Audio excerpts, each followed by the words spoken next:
So I want you to see this. It's very important. We all have lots of assumptions that come from our culture and our worldview. And these assumptions become a lens for us. But the problem is that the lens distorts and hides reality. So for example, you see a woman on the bus. She has 2 young children. Her children are disasters on the bus. They're screaming, yelling at each other. It's disruptive to the entire bus. You're judging her. What a terrible mother. And then as you get off the bus, this is a story from Stephen Covey in his book, 7 Habits of Highly Effective People.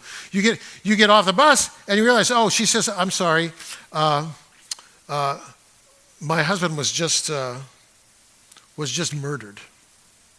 And we're just coming back from the police station or whatever was the crisis. And you didn't know there was a crisis. All you knew was the kids couldn't perform. And you judge her, but you don't know the whole story. You see this guy with a MAGA hat on, and you think you know him. But what you don't know about him, this is a true story as well. This guy in Corpus Christi, Texas, he spends every Saturday at a refugee resettlement ministry. And he's handing out food, and he's collecting clothing, and he's meeting people, and he's caring for people, because this is what he says to me. He says, I have my politics, but whatever is my politics, I know this. They're hungry. They're cold. They're afraid. I'm here. I want to be Jesus for them. I wouldn't have known that by the hat. Do you understand what I'm saying? Like, it's so easy to think you see and you don't see. What does Jesus say about this? John 7:24.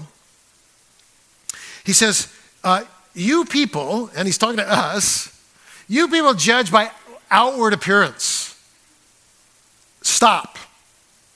Instead, this is what he says, judge with righteous judgment. Well, what does that mean? It means, look, quit attaching labels and presuming you know you don't know. The goal in the end is not that you develop this kind of great doctrinal lens through which you look at the world so that you can do thumbs up and thumbs down on everybody around you. Like the Muppet guys, the old men who were up in the balcony. This is Christianity for many people. We're like the hecklers.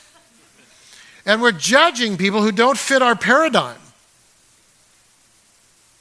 And the result when we do this is that evangelicals, like the Pharisees of old, become characterized more by what they're against than what they're for. But being against stuff was never God's goal. Jesus didn't say, I came that you might have a doctrinal grid through which to assess the world. Jesus said, John 10, I came that you might have what? Life. Like that you might really live abundantly, like overflowing with hope and joy and all that good stuff. In fact, it's put this way in Galatians 1:16, it pleased God to reveal God's Son in me. In other words, God's goal is that you look like Jesus. And Jesus wasn't walking through the world doing this all the time.